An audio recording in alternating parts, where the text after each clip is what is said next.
Cette seconde capsule va porter sur les facteurs qui peuvent influencer la communication.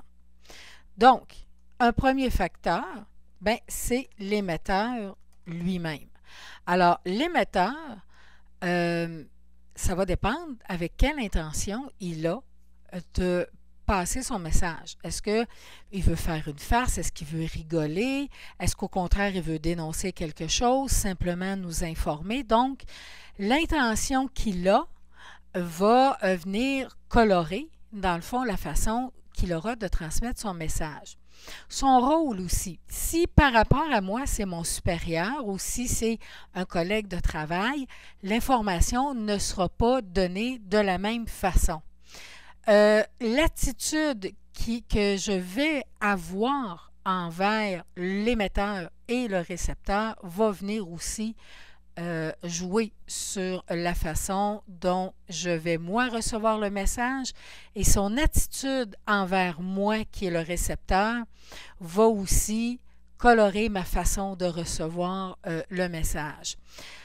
Les valeurs de l'émetteur, je pense que je vais t'en écrire. Alors, l'intention que l'émetteur a, le rôle qu'il peut jouer auprès de moi ou d'un organisme auquel je fais référence, son attitude envers moi ou envers le message qu'il va me transmettre va changer les choses, ses valeurs aussi.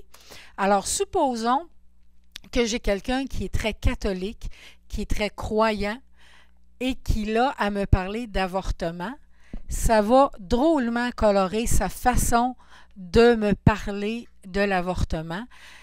Il risque d'avoir un ton assez ferme, d'avoir des propos ou au moins un vocabulaire assez négatif parce que l'avortement va directement à l'encontre de ses valeurs de croyants et de catholiques. Il y a la culture et j'oserais mettre, on va agrandir le tout, alors j'oserais mettre la culture et la provenance de la personne. Alors si moi je suis québécoise, on a une culture en tant que Québécois, on est des gens ouverts d'esprit, on est des gens tolérants, accueillants, donc il y a de fortes chances que tu puisses me parler de plusieurs sujets et que j'ai une attitude d'ouverture. Mais si je suis islamique, il y a peut-être des sujets dont tu vas me parler qui vont venir me heurter parce qu'ils viennent heurter mes croyances, mes valeurs, ma culture et que dans mon pays, peut-être que ce sujet-là ne se discute pas aussi librement qu'on le fait ici. Donc, ça a vraiment une importance. Et j'oserais parler de tout l'affectif. Si l'émetteur me parle de quelque chose qui me passionne, je vais être très attentive, je vais participer activement à l'échange, mais si au contraire, c'est quelque chose qui me répugne, qui ne m'intéresse pas, qui m'ennuie, pour lequel j'ai peu d'intérêt, je ne me forcerai peut-être pas pour l'écouter beaucoup, puis j'allongerai peut-être pas beaucoup la discussion. Donc, on a un premier facteur. Un deuxième facteur, c'est moi, le récepteur ou le destinataire. Alors, il y a mon intention à moi quand je me positionne par rapport à quelqu'un qui donne une conférence ou un documentaire que j'écoute à la télé. C'est quoi mes intentions à moi? Est-ce que je suis assez réceptive? Est-ce que je veux vraiment m'informer? Est-ce que je veux, ou si au contraire, je suis passive, je subis? Donc, je n'aurai pas le même intérêt, je n'aurai pas la même intention, je ne me forcerai peut-être pas à aussi bien décoder tout le message. J'ai aussi mon attitude, on va se donner un petit espace. Alors, mon attitude envers l'émetteur. Alors, si c'est mon patron, c'est clair que je vais être en position d'écoute, je vais être attentive, je vais participer très activement à l'échange avec cette personne-là. Si au contraire, c'est quelqu'un qui m'intéresse très peu, ben, je vais peut-être me permettre d'être soit dans la lune ou en tout cas d'être moins attentive à tout ce qu'il va me dire parce que c'est pas un émetteur qui m'intéresse vraiment. Ça se peut aussi que j'ai à écouter un diaporama ou que je vous donne l'exemple, un élève qui fait une présentation orale en classe. Il y a des gens qui vont être très intéressés par ce que l'élève va présenter et d'autres pas. Alors, si on regarde juste la gestuelle de ces gens-là, la position assise de ces gens-là va être très différente des gens qui sont vraiment intéressés de ceux qui disent, ben j'ai pas le choix, c'est en classe, il fait son examen, puis bon, ben je vais l'écouter, mais en même temps, je vais peut-être griffonner sur un papier sur mon bureau. Donc, notre attitude va varier selon l'intérêt qu'on a, selon aussi, je dirais, la proximité qu'on a avec cette personne-là. Est-ce que c'est un pur inconnu ou si c'est quelqu'un qu'on connaît bien? Donc, si c'est un ami ou une bonne connaissance, on n'aura pas la même attitude que si c'est un pur étranger qui nous parle de quelque chose qui nous intéresse moins. Il y a nos valeurs à nous aussi. Hein? Je disais, bon, tu me parles d'avortement, puis moi, c'est quelque chose pour lequel c'est inconcevable que quelqu'un tue un bébé ou un fœtus. Mais c'est clair que ce message-là vient me heurter. Je serai vraiment pas réceptive ni très, très ouverte à ce qui va se dire. Ou au contraire, je vais t'écouter, mais je vais préparer en même temps mes arguments pour te répondre et combattre ce que tu viens me dire et essayer de me prouver que tu as tort. Alors, ça fait le lien aussi avec la culture et ma provenance. C'est quasiment un tout. Dans le fond, ça devient des références culturelles et tout mon affectif, dans le fond, si je suis passionnée ou pas du tout par le sujet, si j'ai des liens étroits avec toi, si t'es quelqu'un, si l'émetteur est quelqu'un qui compte pour moi ou un peu étranger, alors tout ça va venir influencer aussi la qualité de la communication. Un autre facteur, on parle du référent, donc le message.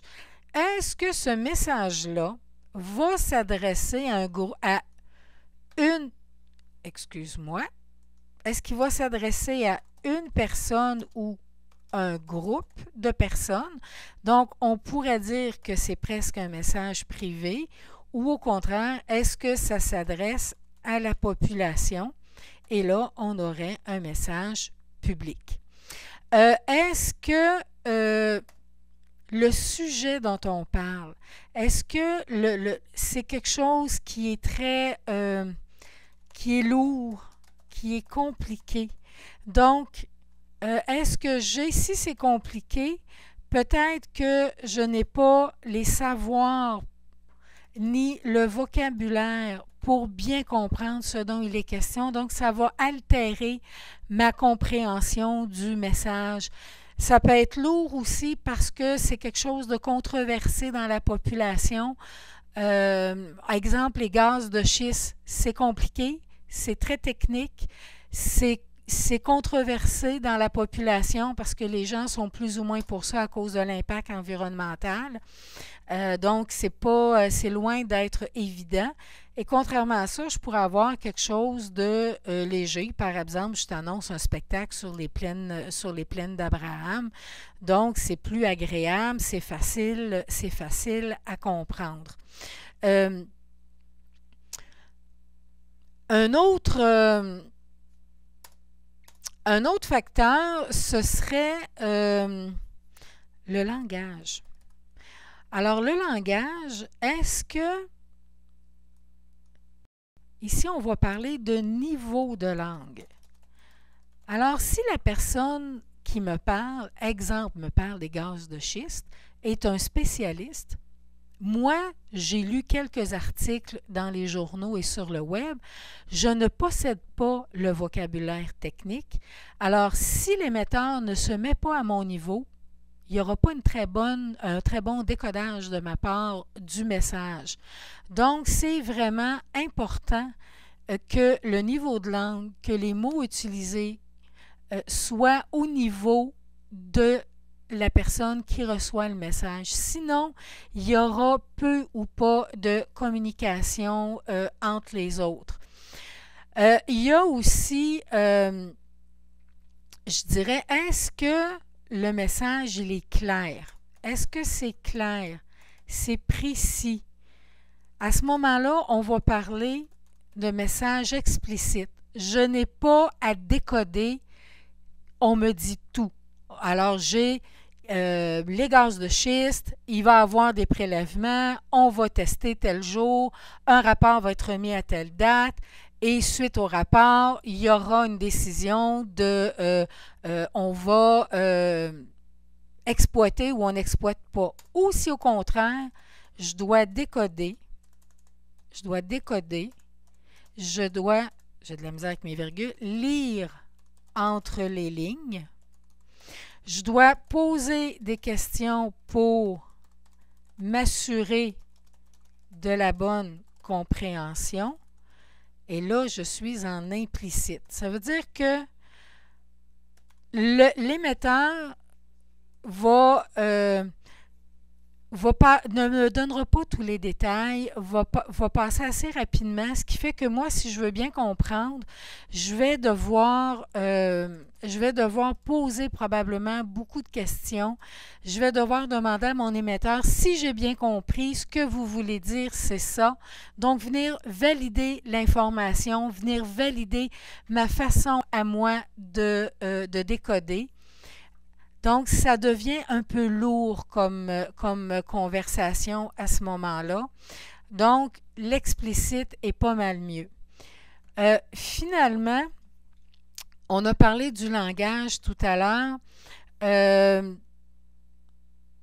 Il y a aussi le support. Alors, le support, c'est sûr que si tu me parles de quelque chose qui est un peu complexe, ce serait bien s'il y avait des tableaux, des images, une vidéo, des photos. Ça va beaucoup aider à la compréhension et probablement que ça va aider mon émetteur à mieux faire passer son message. Donc, et on va les utiliser, ces outils-là. En réalité, l'émetteur va les utiliser en fonction de mon degré de connaissance du sujet. Donc, si je reviens à mon gaz de schiste, la personne va probablement se douter que je ne connais pas beaucoup de choses, donc risque d'utiliser beaucoup de supports visuels pour que je comprenne. Et au contraire, s'il me parle d'un sujet que je connais très bien, que je possède bien, ben, peut-être que juste un tableau qui résume les faits va être suffisant. Donc, tout ça fait en sorte que la communication va être de bonne qualité, de moins bonne qualité ou d'une excellente qualité. Puis, il ne faut pas aussi oublier toute l'attitude générale de l'émetteur. Ah, tu me vois, moi je te parle, là je te regarde, tu vois aller mes mains, je gesticule. Donc, il y a toute cette attitude-là aussi, toute la gestuelle de l'émetteur qui va aussi influencer la réceptivité du message par le récepteur. Alors, voilà ma capsule sur les facteurs qui influencent la communication.